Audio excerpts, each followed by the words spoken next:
When we think of Nissan today, many of us remember the glory days of the 240Z, the Skyline GT-R, or even the rugged Nissan Patrol.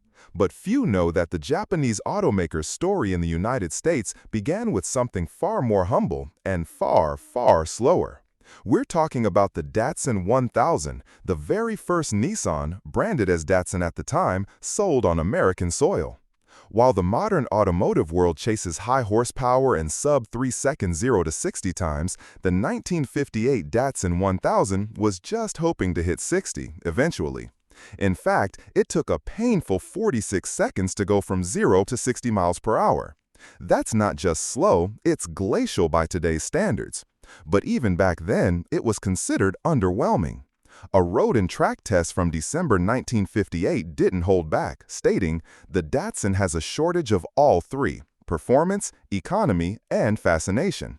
Ouch. Let's rewind to where it all started.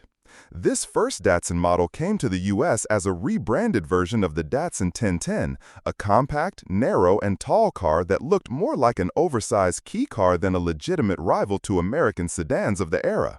With a boxy stance, a sloping trunk tacked on like an afterthought, and styling cues that seemed a decade behind, the Datsun 1000 didn't exactly capture hearts on first glance.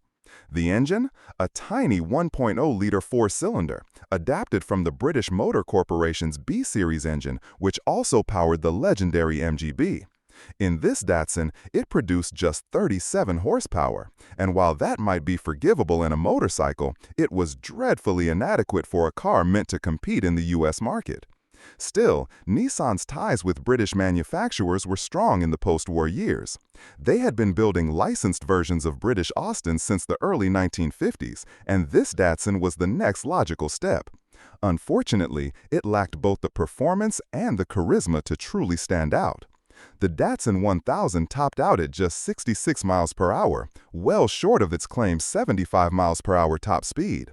While most American cars of the late 50s were large, low, and loaded with V8 engines, the Datsun 1000 was the complete opposite: compact, narrow, underpowered, and awkward-looking. To say it struggled to make a first impression is putting it lightly. Yet, despite its slow start, literally and figuratively, this little car represents an important moment in Nissan's history. It laid the groundwork for what would become a massive success story.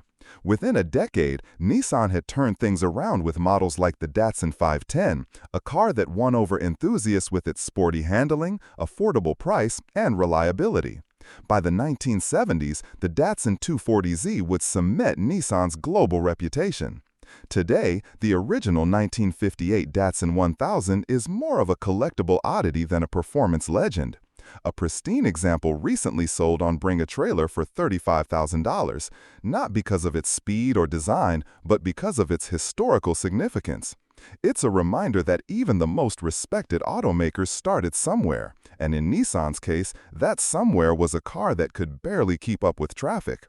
It's fascinating to see how far the brand has come, from a 40-second 0 to 60 to producing 600 horsepower GT-Rs.